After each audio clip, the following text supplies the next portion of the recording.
Let's proceed to sample problem number 2.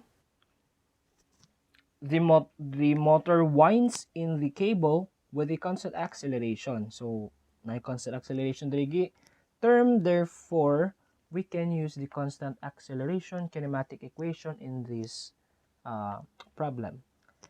Such that the 20 kilogram crate moves a distance s equals to 6 meters in 3 seconds. So, in 3 seconds, from here, the crate moves to here at 3 meters in 3 seconds. Starting from rest, it means the initial velocity is 0.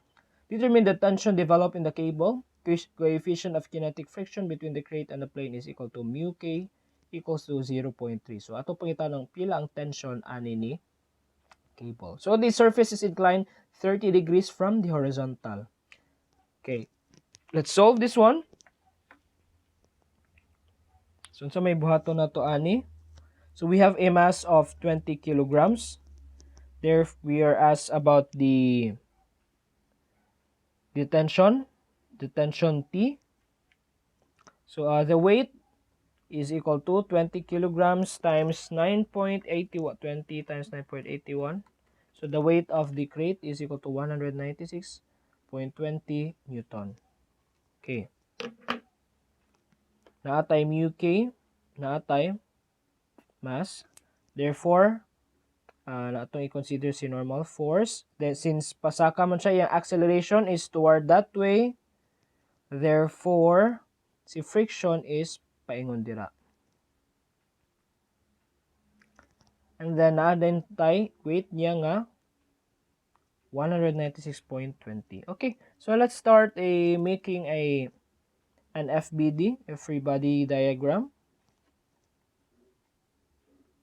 So, na-ay weight nga 196.2 newtons plus sa pa normal force along here. This is the normal force. So, normal force here is 30 degrees from the vertical, and then ang friction nato F is this one, 30 degrees. Unsa pa another force nga involved? We have the weight, we have the normal force, and we have the friction. So again, the acceleration move this way. Sa ato pa, ang paingon lang diri nga summation is naatay summation nga gamitan nato og force is equal to mass times the acceleration. Okay, so unsa may buhaton nato? First, we need to determine the acceleration. So para ma-solve nato ni si force, the friction, and then the normal force, and then the tension of the cable. So we forgot the tension of the cable. So tension of the cable moves this way. This tension, and this is 30 degrees from the horizontal. Okay.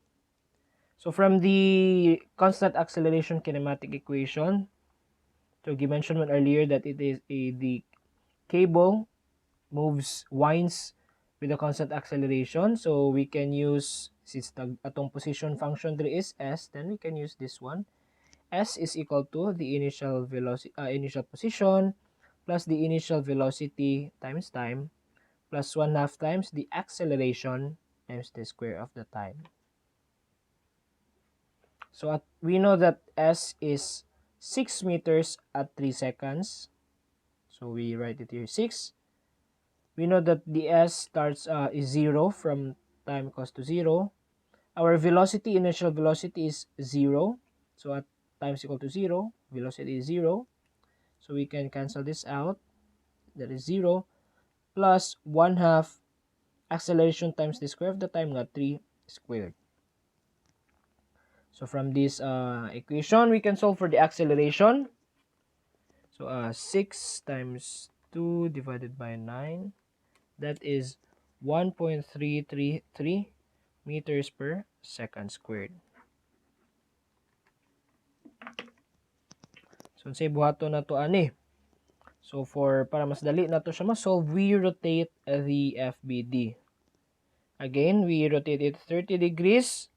Paingon na po diri. Clockwise. So our new FBD looks like this. This is the friction. Sorry, we have a mistake here. The friction is towards that side. This is the tension. This is the tension. This is the friction. And then this is the friction. We have here the normal force. And then he moves the weight on this side. Niana siya. 196.20 newtons.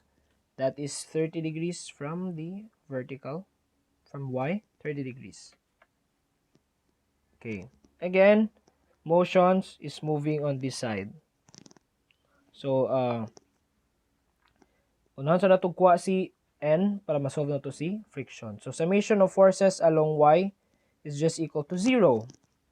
So, N minus 196.2 cosine 30 is equal to 0. Then we have a normal force equal to 196.2 cosine 30, 169.914 Newton. And then we know that the friction is just equal to the coefficient of kinetic friction times the normal force. Then our coefficient of kinetic friction is equal to 0.3. Substituting those values, we have the friction is equal to 50.974 Newton. Okay. Therefore, pwede na tamang summation along x, then we can get the tension. Summation of forces along x is equal to, since acceleration is on that side, dili 0 is acceleration, so mass times acceleration. Summation of forces along x, we have the tension minus the friction minus 196.2 sine 30 is equal to the mass of the object is equal to 20 kilograms. 20 times the acceleration equals to 1.333 meters per second squared. So you have tension minus the friction. We have 50.974 minus 196.2 sine 30. That is 98.1